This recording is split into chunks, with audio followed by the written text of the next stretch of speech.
तो hello everyone, मैं सौम्या और मैं आप सबका फिर से स्वागत करती हूँ लर्नर इंटरेक्टिव लर्निंग पे।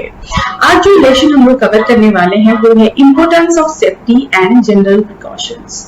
जो सब्जेक्ट इसमें हम लोग कवर करने वाले हैं that is about general safety, machine safety and the benefits of floor maintenance. और इस लेसन की ऑब्जेक्टिव्स हैं introduction to general safety, steps of general safety, machine safety, floor maintenance and why the floor maintenance is necessary। तो चलिए one by one start करते हैं। तो चलिए जानते हैं कुछ इंपॉर्टेंट फैक्ट्स। तो जब सबसे पहले हम लोग सेफ्टी का बात करते हैं तो सबसे पहले दिमाग में आता है हेलमेट। तो क्या आपको पता है ये जो हेलमेट होती है वो सबसे पहले यूज की गई थी या फिर हम बोल सकते हैं कि फॉर्म की गई थी by the Assyrian soldiers in 900 BCE।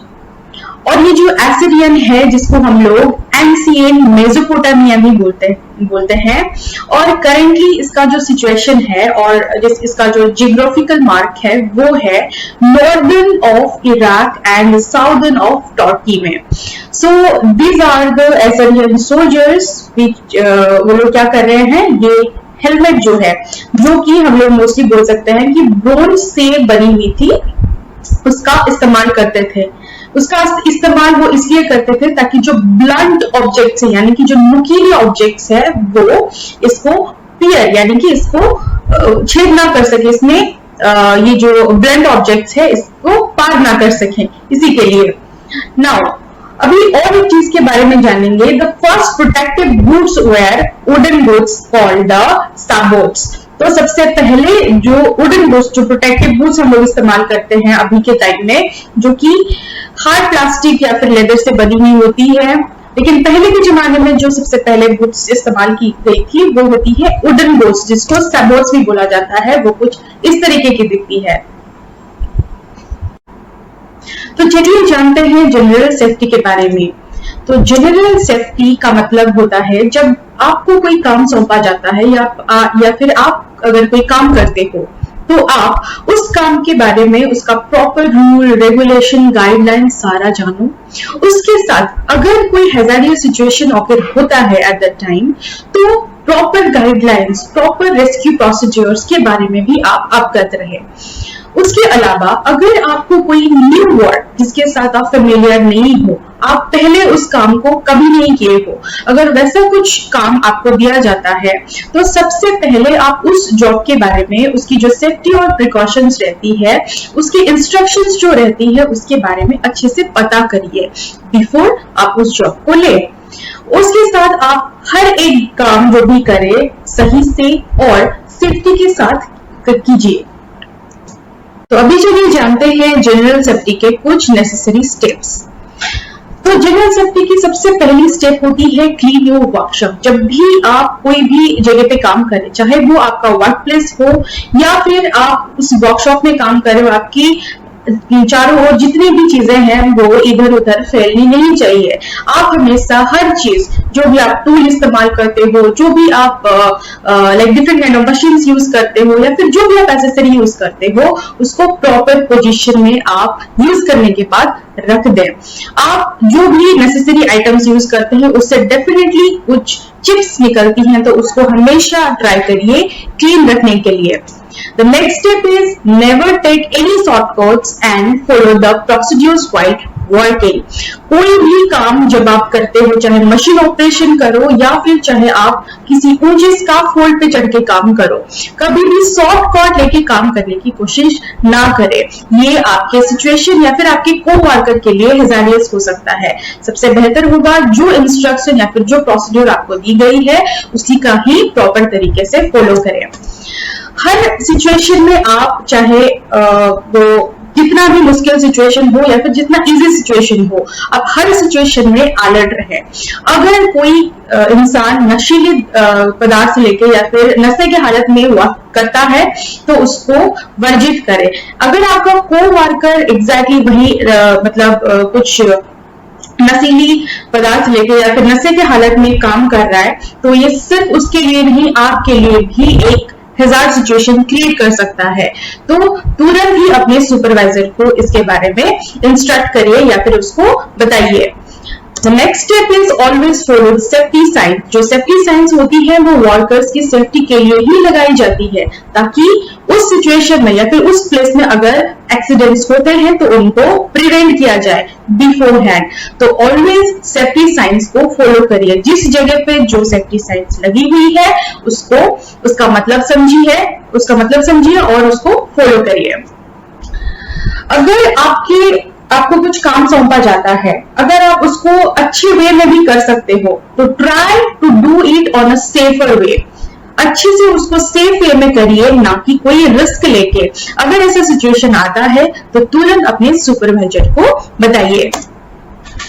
अगर आप अपने वर्कर के साथ, अपने को वर्कर के साथ काम कर रहे हैं और कुछ इमरजेंसी सिचुएशन आया या फिर आपको कुछ मतलब एक्सीडेंट्स या फिर चोट लगी, तो उस सिचुएशन में कोई भी रिस्क या फिर कोई भी खुद से ट्रीटमेंट शुरू ना करके बेहतर होगा आप अपने इमीडिएट जो सीनियर हैं या फिर आपके जो सुपरवाइजर है तुरंत उनको ये चीज इन्फॉर्म करिए।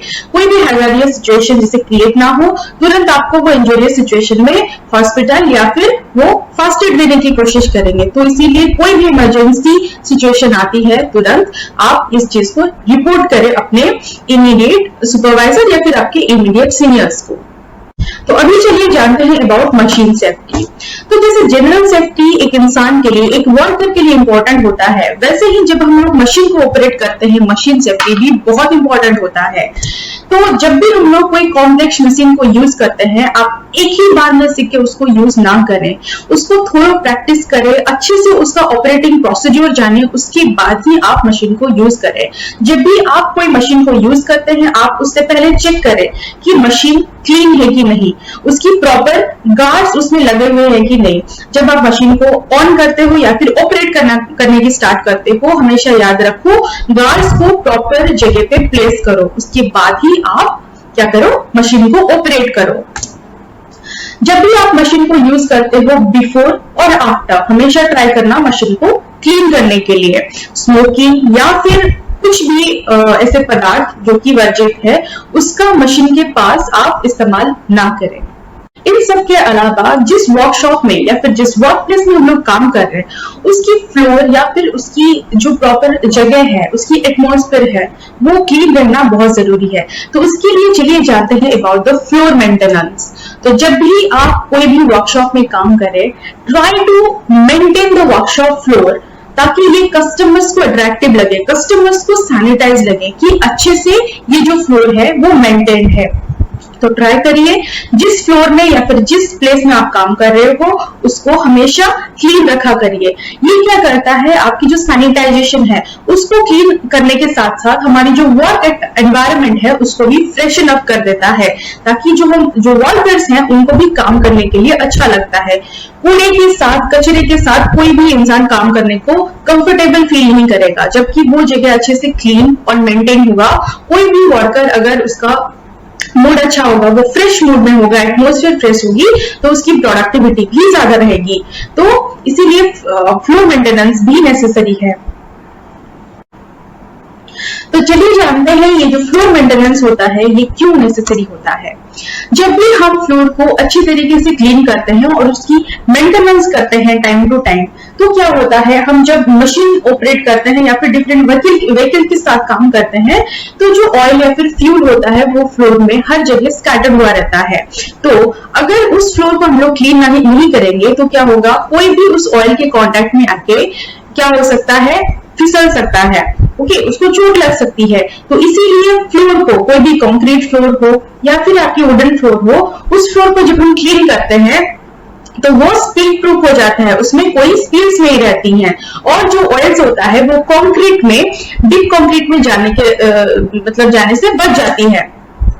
उसके साथ क्या होता है, जब हम लोग क्लीन करते हैं, जैसे मैंने बताया कि एक्सीडेंट्स या फिर हैजर्ड्स कम हो सकती हैं। तो obviously the second point is वो क्या करता है, हैजर्ड्स को कम करता है। और अगर फ्यूल या फिर ऑयल रहेंगे तो उसमें फायर हैजर्ड या फिर फायर लगने का चांसेस भी ज्यादा होता है, लेकिन क्लीन करने के द्वारा ये हैजर्ड भी कम हो जाती है। हमको एक बेटर हाइजीनिक और एक इम्प्रूव्ड एनवायरनमेंट मिलती है, एक क्लीन एनवायरनमेंट मिलती है, जिसके द्वारा कि एम्प्लॉय को भी क्या होता है, एक प्रॉपर एटमोस्फेयर मिलता है टू वर्क, और उसकी हेल्थ भी इंप्रूव रहती है। उसके साथ अगर क्लीन एटमॉस्फेयर होगी तो आपकी प्रोडक्टिविटी भी ज्यादा होगी, क्योंकि आपकी जो वर्कर है उनका वर्क एंथुसियाज्म भी ज्यादा रहेगा। और अगर आपकी फ्लोर क्लीन रहेगी तो आपकी चीजें जो है वो भी ऑर्गेनाइज्ड वे में हर जगह पे रखी रहेगी। तो इसी के साथ आपका और एक प्लस पॉइंट भी रहता है कि आपकी जो स्पेस मैनेजमेंट है वो भी हो जाती है। तो this are the necessary steps of floor maintenance. तो इसी के साथ आई होप आपको एक ओवरऑल आइडिया हो गया होगा कि जनरल सेफ्टी क्या होता है और जनरल सेफ्टी क्यों नेसेसरी होता है, क्यों हम लोग फ्लोर मेंटेनेंस को यूज करते हैं, और फ्लोर मेंटेनेंस की नेसेसरी स्टेप्स और नेसेसरी गाइडलाइंस क्या होती है। तो thank you so much for joining this session.